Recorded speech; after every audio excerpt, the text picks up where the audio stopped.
Hello friends, ఇవాళ మనం కాకరకాయ పౌడర్, ద బెస్ట్ పౌడర్. పిల్లల దగ్గర నుంచి పెద్దవాళ్ళ వరకు అందరూ తినొచ్చు. ధనియాలు, జీలకర్ర, మినపగుండ్లు, కరివేపాకు, తర్వాత మనకు ఎల్లిపాయ ముక్కలు తోలు తీసి వాడుకోవాలి. సో ఫ్రెండ్స్, ముందుగా అయితే మనం ఇవైతే కోసేసినాను మొత్తంగా. ఆ తర్వాత దీంట్లో కొంచెంత ఉప్పు వేసుకొని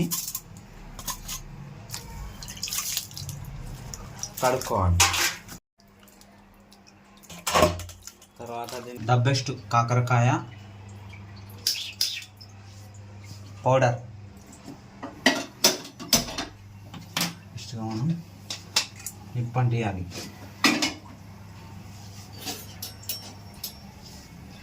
పామ్ ఆయిల్,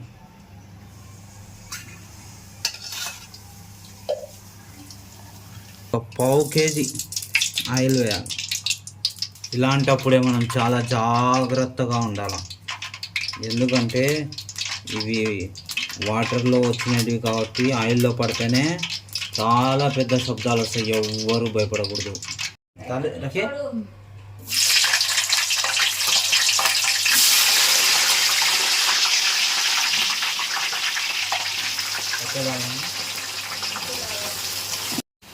ఓకే ఫ్రెండ్స్, అదే అయితే దాని ప్రాసెస్ దానికైతే జరుగుతుంది. తర్వాత మనం ధనియాలు తీసుకొని వేయించుకోవాలి. ధనియాలు మరియు జీలకర్ర సపరేట్ చేసుకున్నాము. ఇప్పటికైతే ధనియాలు ధనియాలు ధనియాలు ధనియాలు వేయించుకోవాలి.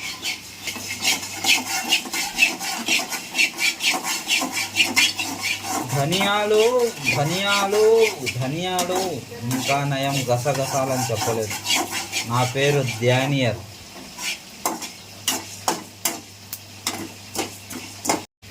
ఓకే ఫ్రెండ్స్, నెక్స్ట్ మనం జీరా వేయించుకోవాలి.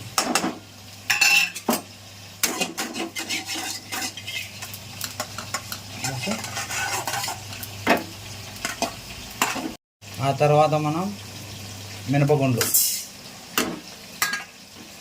3 సపరేట్గా వేయించుకోవాలి ఫ్రెండ్స్. ఓకే ఫ్రెండ్స్, ఇవైతే కొంచెం ఎర్రగా అయితే అయినా కెమెరాలో అయితే కనపడడం అయితే లేదు.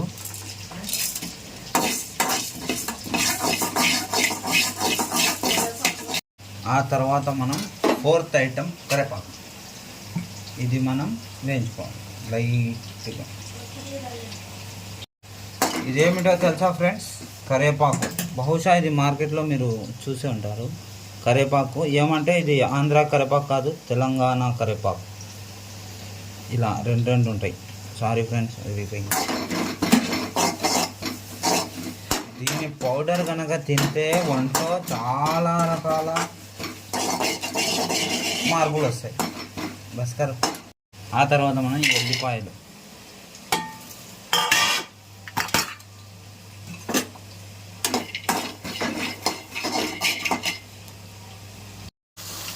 ఇక్కడ ఇవైతే జరుగుతున్నాయి.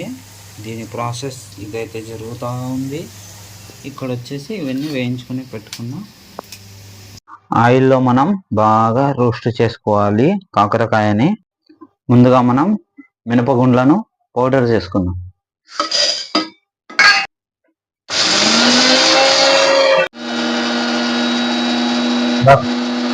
ఇలా పౌడర్ అయితే అయ్యింది మినపగుండ్లు. వెంటనే మనం ఈ మిశ్రమాన్ని మిక్సీలో వేసేయాలి.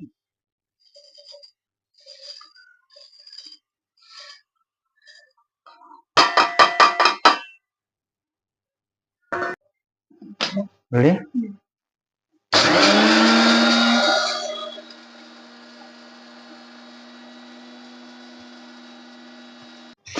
రోస్ట్ చేస్తున్న కాకరకాయ, వేయించిన ఎల్లిపాయలు, తగినంత ఉప్పు. ఓకే అండి, దీంట్లో 2 చెంచాల Kashmir powder, chilli powder, Kashmir powder, లేదా 10 రూపాయల పౌడర్ ప్యాకెట్ అయినా వేసేయండి.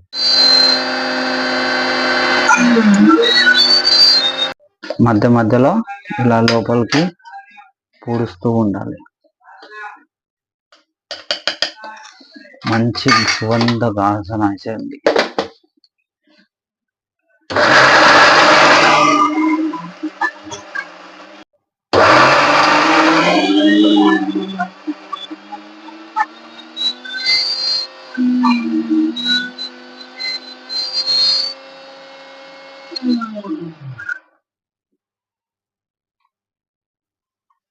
ఇలా పౌడర్ అయితే అవుతుంది.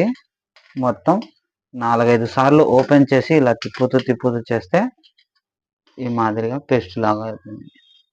ఇది కనుక మనం పప్పు అన్నము, సాంబారు అందులో అయితే నంచుకొని తింటే చాలా అద్భుతంగా ఉంటుంది. ఓకే అండి, చూస్తున్నారు కదా, చాలా బ్యూటిఫుల్గా అయితే ఉంది. స్మెల్ కూడా చాలా అద్భుతంగా ఉంది. ఇది వేడి వేడి అన్నంలో కలుపుకొని కాస్తంత నెయ్యి వేసుకొని తింటే దాని టేస్ట్ అనేది మీరు ప్రపంచంలో ఇంతవరకు చూసుండరు, అంత కొత్త టేస్ట్ అయితే వస్తుంది.